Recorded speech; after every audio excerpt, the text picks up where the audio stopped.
Sir, ఈ complicated missing కేసుల ఆధారాలన్నీ నా దగ్గర ఉన్నా మార్కెట్ అటాక్ తర్వాత అన్నింటినీ అందరినీ లింక్ చేయగలిగాను.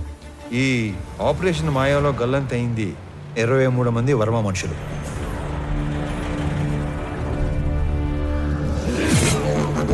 గల్లంత చేసింది మా హార్స్లీ హిల్స్ ఏరియాలో మా కళ్ళ ముందే తిరుగుతున్న మేకవన్నె తోడేళ్లు, the most dangerous highway killers.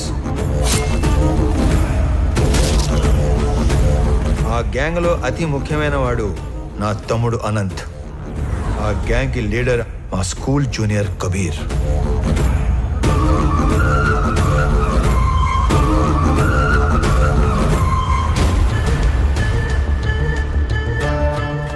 హాంకాంగ్లో ఉండే రెడ్ శాండిల్వుడ్ స్మగ్లర్ విరాజ్ది 450 టన్నుల ఏ గ్రేడ్ ఎర్రచందనాన్ని శేషాచలంలోని కీపర్స్ దగ్గర నుంచి మంగళూరు పోర్ట్ దాకా చేర్చే సీక్రెట్ ఆపరేషన్ నేచురల్గా ఎస్పీ సపోర్ట్తోనే జరుగుతుంది. కానీ ఎస్పీ దేవానంద్ కన్ను 100 కోట్లు విలువ చేసే విరాజ్ టోటల్ కన్సైన్మెంట్ మీద పడింది. దాని రిజల్టే ఈ హైవే కిల్లర్స్ గ్యాంగ్. ఈ కిల్లర్స్ గ్యాంగ్ బ్రేక్ ఇన్స్పెక్టర్లా నటిస్తూ ప్రభుత్వ వాహనాల్లో సీక్రెట్ రూట్లో మాటు వేసేవాళ్ళు. ఎర్రచందనం వచ్చే కంటైనర్ లారీల డీటెయిల్స్ వర్మ ముందే ఇస్తాడు కాబట్టి స్పెసిఫిక్గా వాటిని మాత్రమే ఆపేవాళ్ళు. డ్రైవర్స్ని క్లీనర్స్ని అతి క్రూరంగా చంపేసేవాళ్ళు.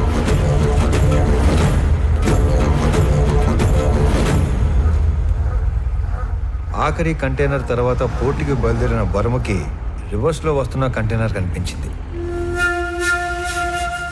వెతుకుతూ వెళ్లిన వర్మ కిల్లర్స్ గ్యాంగ్ కంటపడ్డాడు. ఏం చేస్తున్నారా ఇక్కడ? కంటైనర్లతో పెట్టేంట్రా? ఎవర్రా మీ అందరు నా కొడకలారా? నేను ఎక్కడో చూశాను రా. ఏ వర్మ, వీడిది మా పక్కూరేరా. అరే అరే ఆడికి తిరిగి సంబంధం లేదురా. అరే ప్లీజ్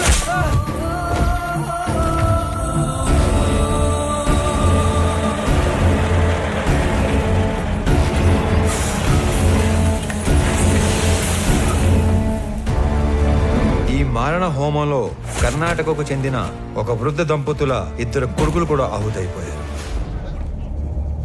అది కళ్ళారా చూసిన ఆ పెద్దాయన ఆ సమయంలో ఏమి చేయాలో తోచక భార్యని కాపాడుకోవడం కోసం అక్కడి నుంచి పారిపోయాడు. తన 2 పిల్లల్ని పొట్టన పెట్టుకున్న హంతకులను వెతుకుతున్న ఆ పెద్దాయన మొదట్లో కిరాతకులను చూసి భయపడిన పగ కోసం హార్స్లీ హిల్స్ వెనక పాగా వేశాడు. మొహం చూసిన 3 2 మత్తులో దించి చంపేశాడు. 3వ వాడైన అనంత్ని నా ప్రభుత్వ వాహనంలో తిరగటం చూసి అనంత్ని చంపడానికి నా వాహనానికి యాక్సిడెంట్ ప్లాన్ చేశాడు. నేను ఆ పెద్దాయన్ని గుర్తుపట్టి నేను అతను చేస్తున్నది ఒకే పోరాటం అని చెప్పాక అసలు విషయం బయటపెట్టాడు. అదంతా తెలుసుకునే లోపే అనంతు పోయాడు, మా నాన్న కూడా పోయాడు. ఇంతమందిని క్రూరంగా చంపింది ఆ హైవే కిల్లర్స్ అయితే ఎవిడెన్సెస్ లేకుండా క్లెవర్గా క్లియర్గా ప్లాన్ చేసింది మాత్రం ఆ SP Devanand sir. These criminal will be punished no matter what. Even though there is no evidence, I will do that sir.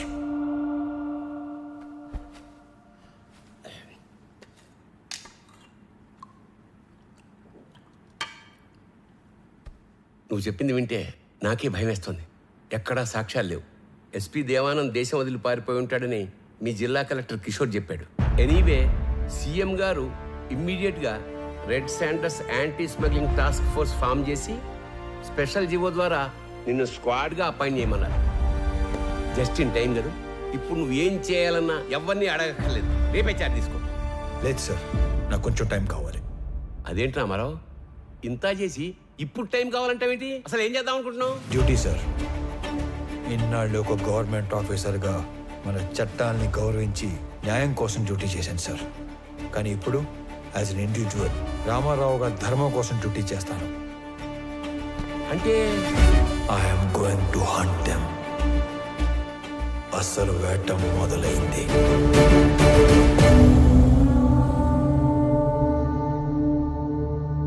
మీ రామారావు నాకు ఫోన్ చేసి చెప్పేంత వరకు ఈ కొండల వెనకాల ఇంత జరిగిందని, ఇంత మరుగుందని ఎవ్వడికి తెలియదు. ఇదేంద్ర స్వామి తలనోడి కింద పడుతున్నాయి. సర్లే గాని ఎర్రంపరం తెలియకుండా ఈ బాడీని గవర్నమెంట్ హాస్పిటల్కి చేర్చలేను. ఈ ఒక్క ముసలాడి 2 పిల్లల బాడీలు కాకుండా మిగతా శవాల వివరాలు ఒక్క రామారావు తప్ప చంపినాడు కూడా తెలిసి ఉండదు అనుకుంటా. ఏమైనా ఎప్పుడో సంవత్సరం క్రితం జరిగిన దాన్ని వెంటాడి మరి సాధించాడుగా మొత్తానికి. ఇంతకు ఏడా మనిషి వచ్చేస్తాడు సార్, ఎవరినో చూసి వస్తానని వెళ్ళాడు. అయ్యో స్వామి, ఆ రకం చూసొచ్చే రకం కాదు బా, కాల్చొచ్చే రకం.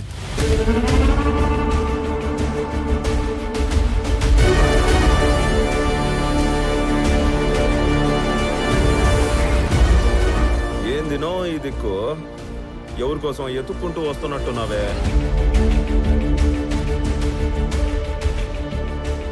నీకోసమేరా. రే చప్పట్లు కొట్టుండ్రా. నా నువ్వు యాది కనిపెట్టగలిగినా నన్ను కనిపెడతావనే అనుకోనేలే. సీఎం ఆఫీస్ నుంచి ఎప్పుడైతే నేను ఎస్పీని పర్ఫెక్ట్గా టార్గెట్ చేశానో, ఎవిడెన్సెస్ లేకుండా చేయటానికి గ్యాంగ్ లీడర్ అయిన నిన్ను చంపడానికి కిరాయి గ్యాంగ్ అని పెట్టాడు. ఆ రోజు టౌన్ సెంటర్లో కిరాయి గ్యాంగ్ చంపడానికి వచ్చింది నన్ను కాదురా, నిన్ను. మీ ఎస్పీ వాడు తప్పించుకోవడానికి ఏం చేస్తాడో నాకు తెలుసు. ఇన్ఫ్యాక్ట్ నీ ఫోటో చూశాకే అన్ని డాట్స్ని కనెక్ట్ చేయగలిగాను. అవునా? మా గురించి అంతా తెలిసి ఇక్కడికి యాదానికి ఉత్త చేతులతో ఒక్కడివే వచ్చినావనా? మేము చంపేస్తాం కదనా? ఈ చేతుల్లో చావటానికి రాలేదురా. ఏ సంబంధం లేని మా నాన్నని చంపిన నువ్వు, అంతమందిని చంపిన మీరందరూ ఒకే చోట చేరే వరకు ఓపిగ్గా ఎదురు చూశాను. మీలో ఏ ఒక్కడికి రేపనే రోజు ఉండదు.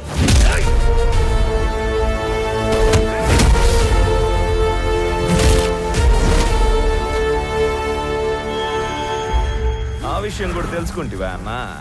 నువ్వు మార్కెట్లో నన్ను వేయడానికి వచ్చిన రౌడీల్ని కొట్టక ముందు నిన్ను తక్కువ అంచనా వేసి నువ్వు ఒక్కడివే మేడ మీద పని చేసుకునేటప్పుడు చంపేద్దామని వచ్చిన.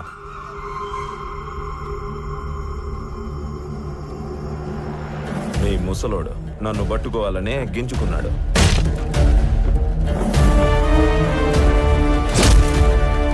నక్కల్ డస్టర్తో ఒక్కటే దెబ్బ, రక్తం కారకుండా సింపుల్ గా చంపేసిన.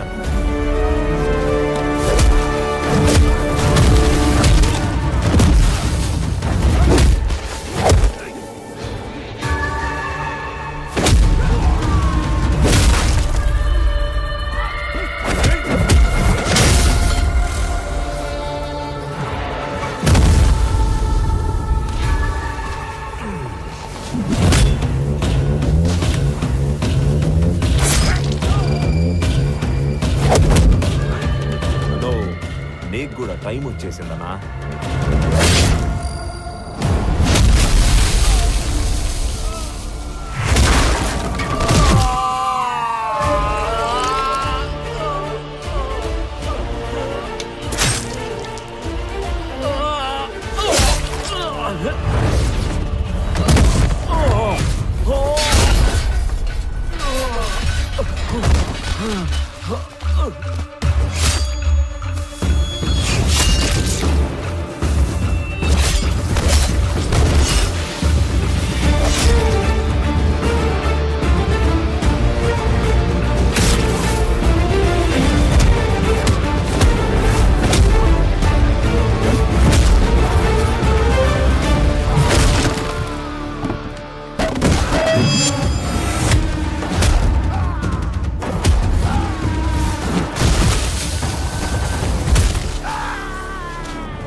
చాలునా, ఇంక చాలు. మేము నీకు సరెండర్ అయిపోతాము. మమ్మల్ని మన్నించి పోలీసులకు అప్పగించు. ఇప్పటికే నువ్వు బతకాల్సిన దానికంటే ఎక్కువ బతికేశావు.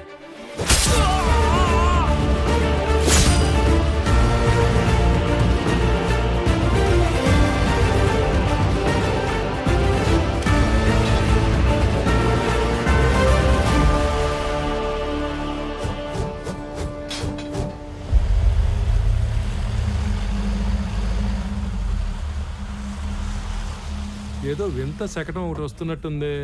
ఏం మహారాజా, ఏం తెచ్చా? మురళి గారు వాళ్ళని తీసుకొచ్చాను. అవునా? ఆ. ఆ?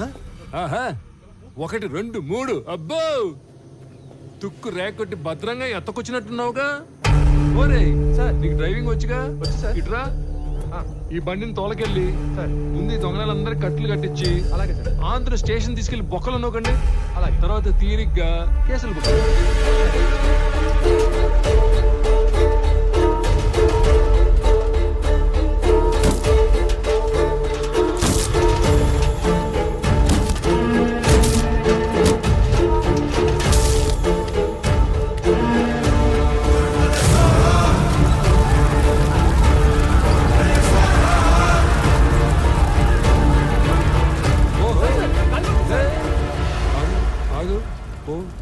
పోరా స్వామి, పో. సరే సార్. ఈ నాయాలు ఇంతమందిని పొట్టన పెట్టినందుకు ఆ అన్ని కుటుంబాల తరపున ఒకళ్ళతో తీసుకుని ఆ ముసలాడి ద్వారా శిక్ష ఇచ్చావు కదా, సూపర్, సబాష్. అది సరే గాని వాళ్ళల్లో కొంతమందిని ఆడేడో వేసేసి ఈడ మసిపూసి మారేడుగా చేసినట్టున్నావుగా. నువ్వు మాట్లాడు, నువ్వెందుకు మాట్లాడతావు? ఏమ్మా పబ్లిక్ ఇష్టపదాలకు మీరేనా? రండి.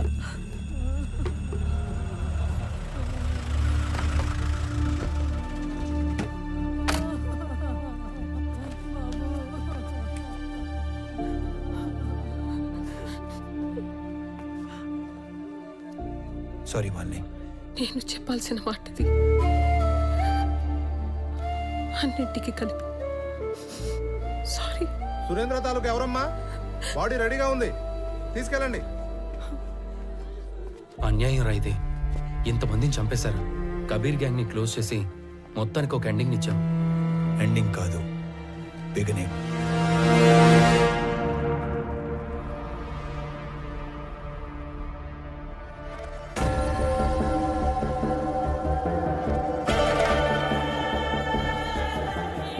విరాజ్ సార్, మిమ్మల్ని చూసిన చాలా కొద్ది మందిలో నేను కూడా ఉంటున్న అదృష్టం. నేను మీకు మాట ఇచ్చినట్టుగానే మా జిత్తులమారి ఎస్పీ మాల్ ఎక్కడ దాచిపెట్టాడో ఆ మ్యాప్ కూడా తెచ్చేశా. నాకది 2 రోజుల ముందే తెలుసు. నా మాల్ని వాడు కర్ణాటక బార్డర్లో కోకుముతి హిల్స్ పక్కనున్న లేకులో దాచాడని కూడా తెలుసు.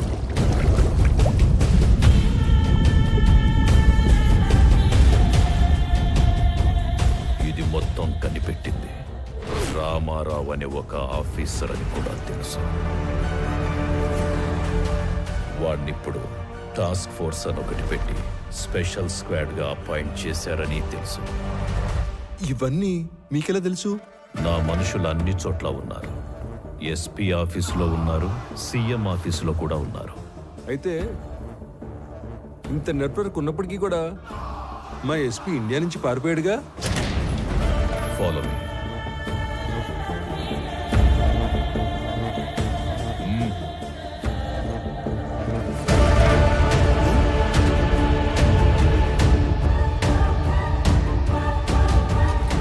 ఇకపై వీడి ప్లేస్ నీది.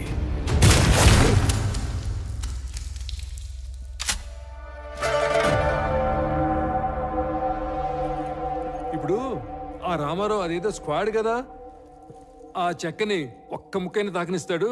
తాకనివ్వడు.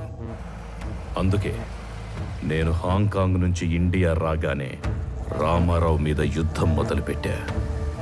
1,00,000 ఎకరాల లేక్, 100 కోట్ల మాల్. ముందు వాడు టచ్ చేస్తాడో మనం టచ్ చేస్తామో తెలుసుకుందాం.